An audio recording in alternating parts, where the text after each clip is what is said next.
man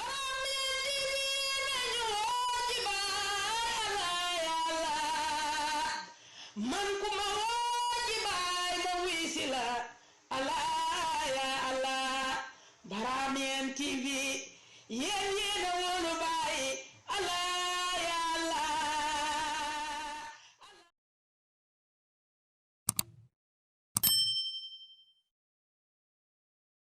bàyyi ko fi lu yàgg ak njabootu maam Cheikh Ibrahima Niass bi ak sunu kilifa yëpp di delloo nuyoo bi ak siyaar gi tamit sëñ Moubarak ak ñi fi teewal njaboot gi moom cant lañ ko ameel ndax laa biiram ak yaatoom donte am na lu ñu bokk ci deret waaye bëgg lu baax moo ñu boole ba deret gi feeñ ci kon ñu ngi koy sant bu baax a baax ci invitation bi defe naa ni am na lu mu làmb sànq ni waxtaan la ndax xëy na sans aucune prétention peut-être je vais basculer pour continuer un peu en français.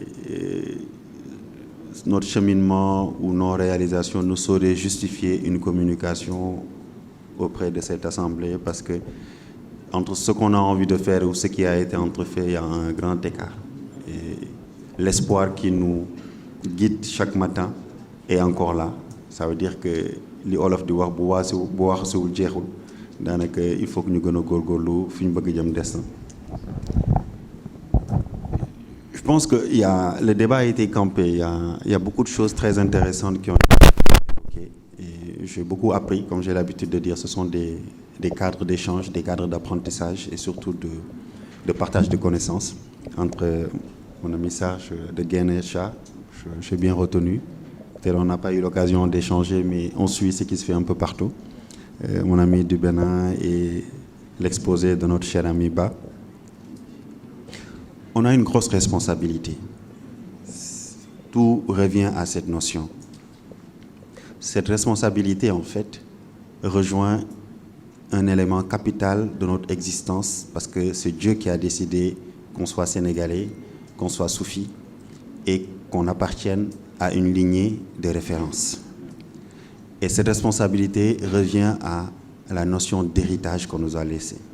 Aussi simple que ça. Ça veut dire qu'on est né dans une lignée, on n'a pas choisi.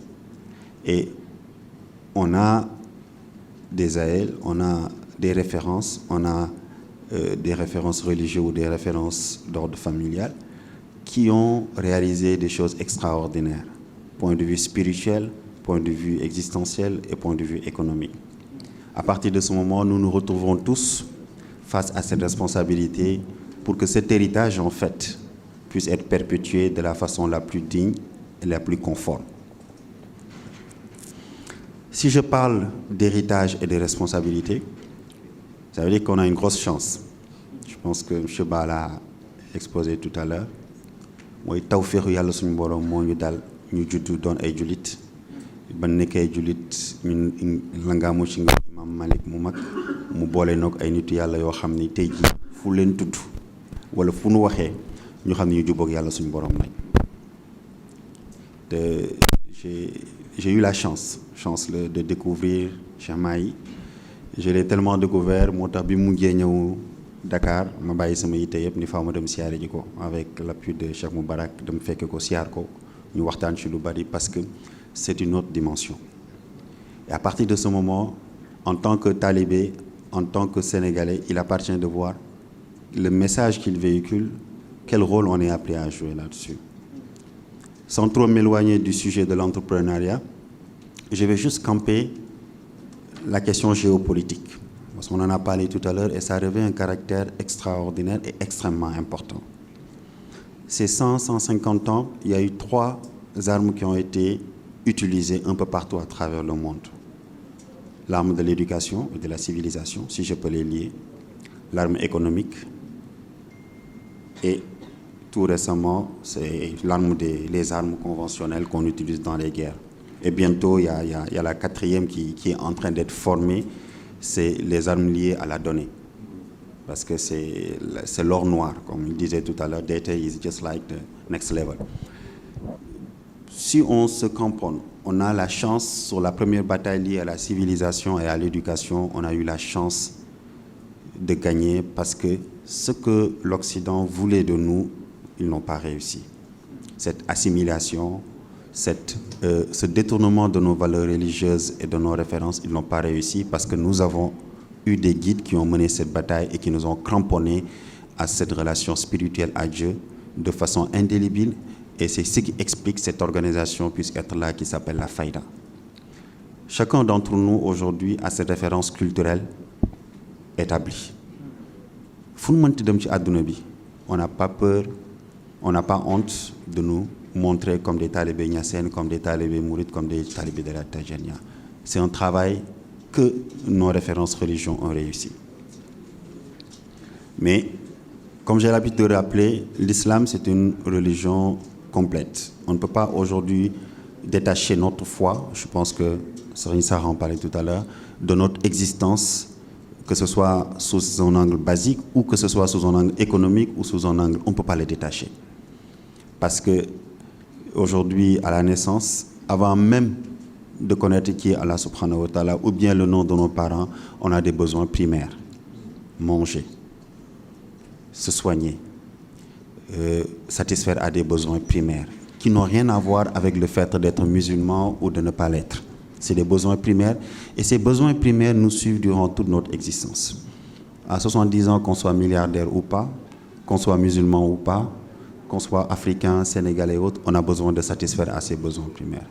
Mais on a atteint un point où ces besoins primaires, pour les satisfaire, les gens réorganisés en termes de communauté, en fait, poussent pour pouvoir en fait utiliser cette arme économique.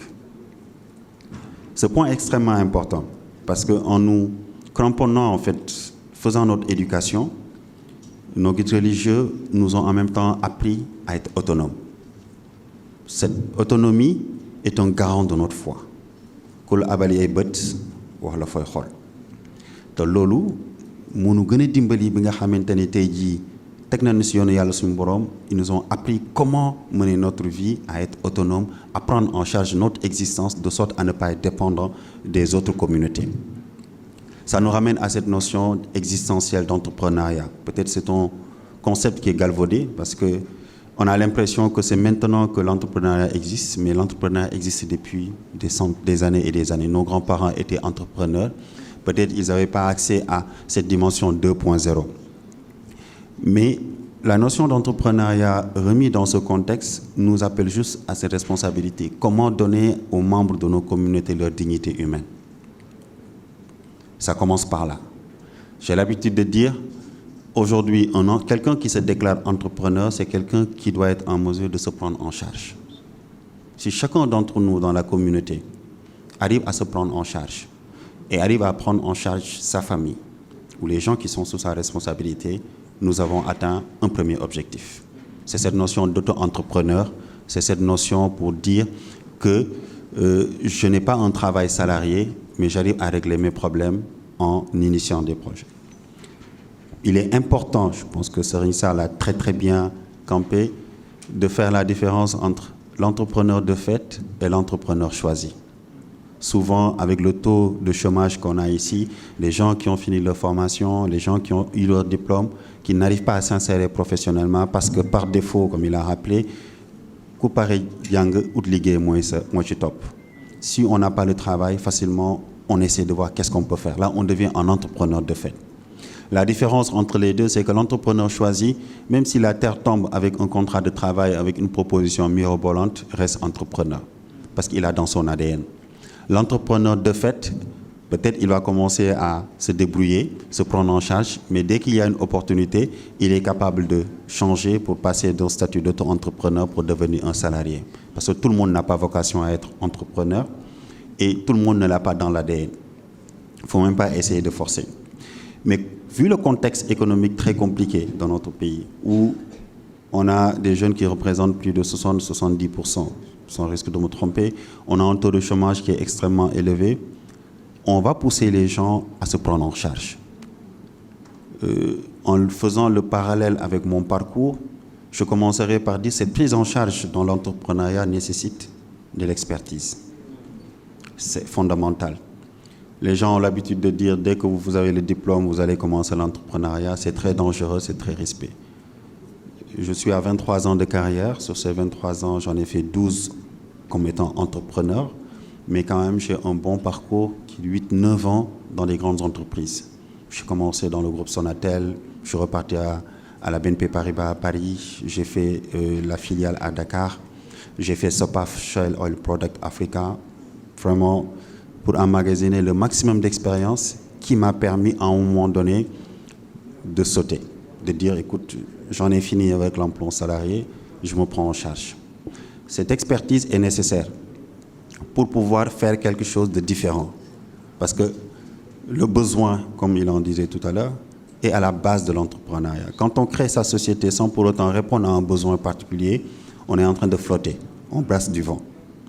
C'est parce qu'on a identifié un écart par rapport à un besoin, par rapport à des cibles, on s'est dit on va régler ce problème et on crée une solution, on monétise la solution et on essaie de pousser en profondeur. Donc, pour dire que l'expertise est fondamentale, nous ne pouvons pas, il serait dangereux de dire j'ai mon diplôme de conseiller des étrangers pour venir mettre la main sur notre économie. En termes de background et de track record, ces sociétés n'avaient pas grand-chose qui pouvait justifier qu'ils puissent faire du central charbon dans nos pays.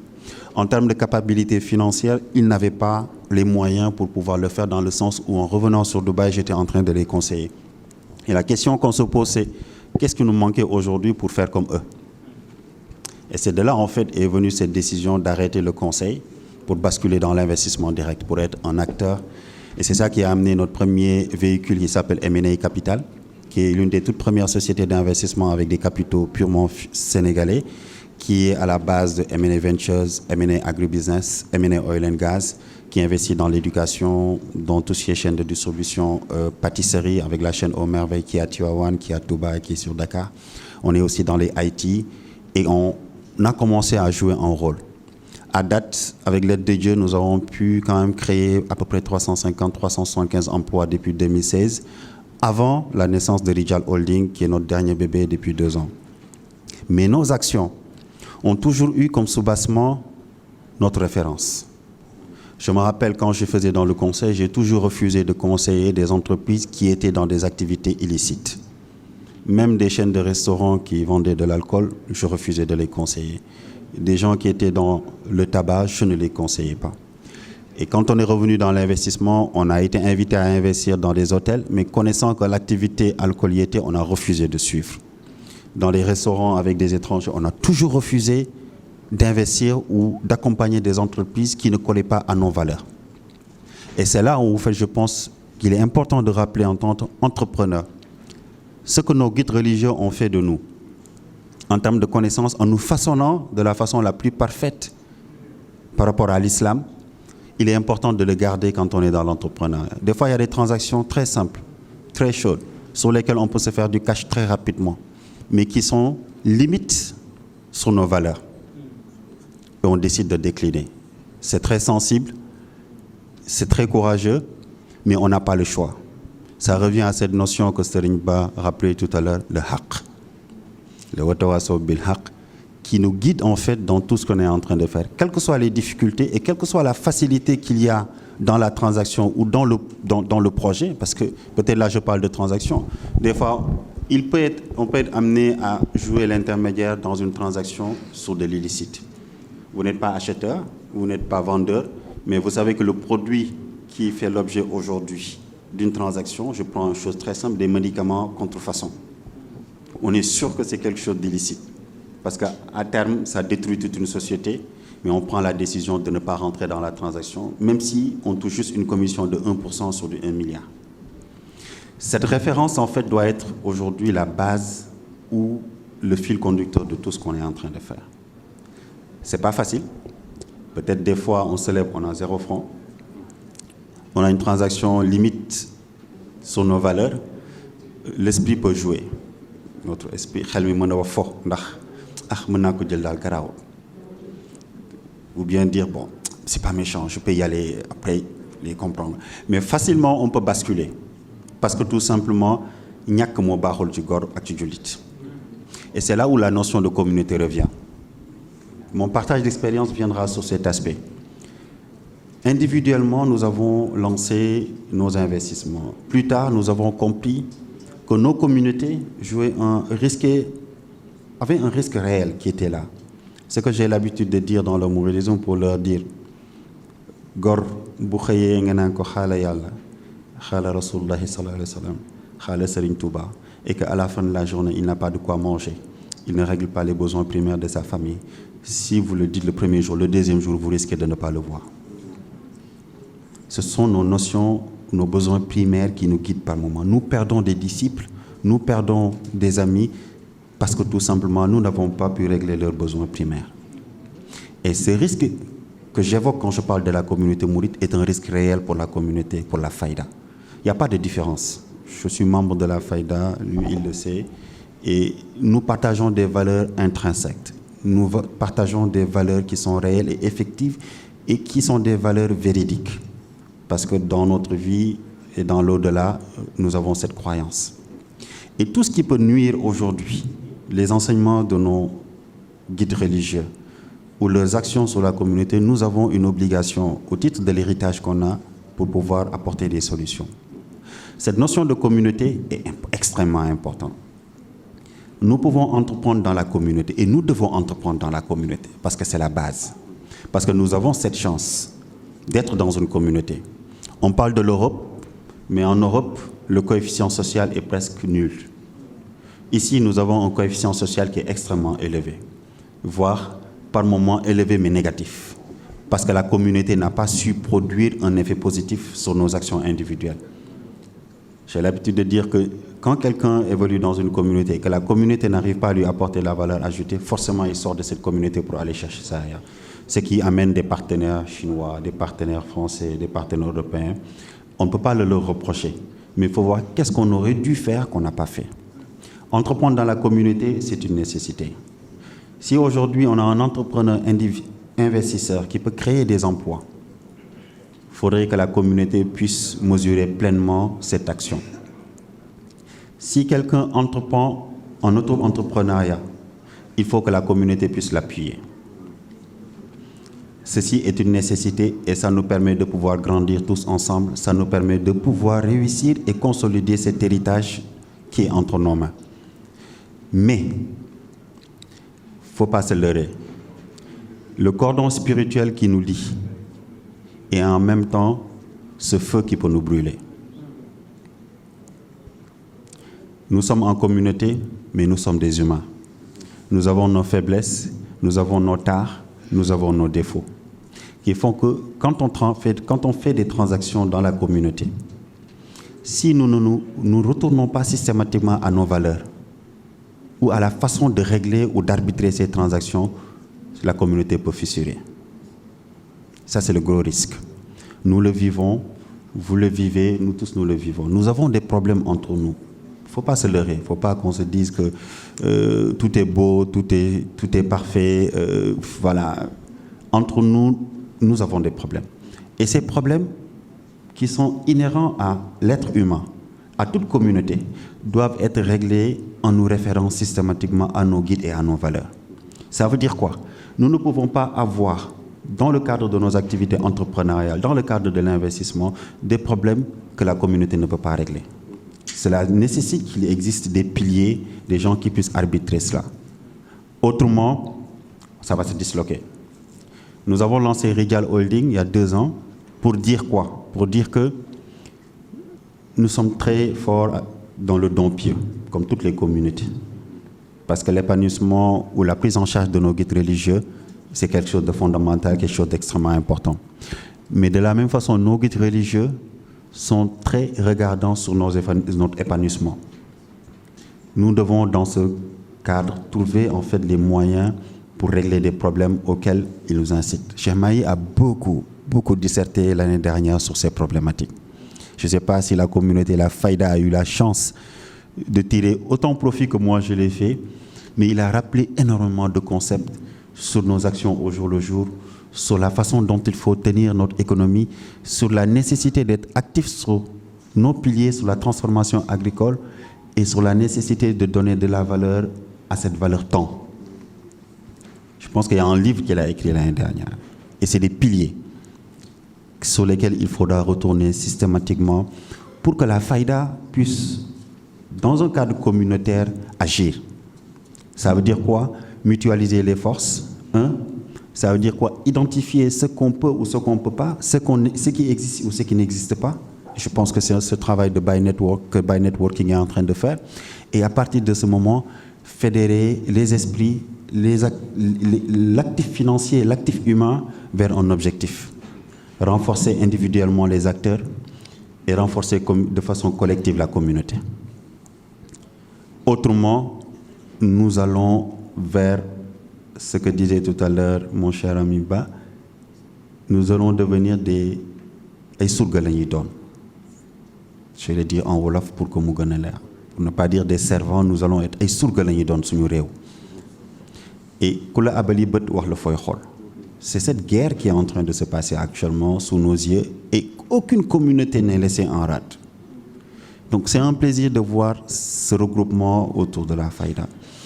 Notre parcours aujourd'hui au sein de Rijal Holding nous a permis de mobiliser une partie de l'épargne mouride autour de 1250 investisseurs qui a permis de lancer le réseau Sen Touba. On est en train de travailler sur les plateformes de transfert d'argent, de réfléchir aujourd'hui sur les piliers de notre économie sur lesquels nous pouvons agir de sorte à, 1, créer le maximum d'emplois au sein de la communauté, 2, pour pouvoir être le maximum autonome et indépendant par rapport à l'étranger. Et enfin, 3, pour qu'aujourd'hui l'épargne de la communauté puisse être fructifiée de la façon la plus conforme, de la façon la plus religieuse et de la façon la plus efficace. Parce que l'Afrique, on le disait tout à l'heure, c'est le next generation. Tout simplement parce que nous avons la population, nous avons la masse. Je disais quelqu'un, si vous voyez les Européens, les Chinois venir en Afrique régulièrement, c'est parce que tout simplement, c'est ici qu'ils peuvent écouler leurs produits. Mais malheureusement, nous ne sommes pas des producteurs, nous sommes des consommateurs. Et c'est là où je pense que dans le cadre stratégique de Buy Networking, définir les actions sur lesquelles nous pouvons intervenir pour switcher de consommateurs à producteurs, de producteurs aujourd'hui à créateurs, de créateurs plus tard à être vraiment des acteurs réels dans notre économie. Mais quand je parle toujours d'économie, c'est pour le ramener toujours à cette sentence coranique, c'est pour revenir à ce pilier, à cette essence en fait. Lu mu rëy rëy rëy ci loolu lay dellu si lu mu yaatu yaatu yaatu ci loolu lay dellu si na ànd ak njëriñ te barke te à la fin de la journée que individuellement tout un chacun puisse se dire li nu Baye Niass jàngal ak li mu def ba ku nekk mën ko gëm lii moo ci sama contribution que individuellement je me suis pris en charge, que j'ai aidé d'autres membres de la communauté à créer leurs emplois, ou j'ai acheté vers d'autres membres de la communauté de la Fayda. Et que ñu jëlaat yàlla suñu borom jëlaat Baye Niass tegaat ko suñu diggante ci jëflante bi. Ça aide beaucoup pour régler des conflits parce que ces conflits sont inhérents aux activités, ces conflits sont inhérents à la relation humaine. Mais on peut les transcender parce qu'on a le même référentiel. On peut les transcender parce qu'on a la même vision, la même ambition. Mais on les aura de façon indéniable parce qu'on est des humains avec nos failles, avec nos défauts, avec nos faiblesses, avec nos incompréhensions. Je voulais partager ces mots et réitérer encore mes remerciements à Cheikh Moubarak et réitérer aussi mon engagement à vos côtés. Je suis membre intégrant de la Fayda et je suis convaincu que ce qu'on a fait à Touba, ce qu'on est en train de faire avec la Fayda, les réflexions à Gendar avec l'Anbar Invest concourent à créer des clusters et qu'à terme, ces clusters, une fois regroupés, nous permettront d'avoir un Sénégal agrégé conforme à ce qu'on veut et sur lequel, je pense, nos guides religieux auront un poids indéniable, point de vue économique et point de vue social. Jërë ngeen jëf, merci beaucoup.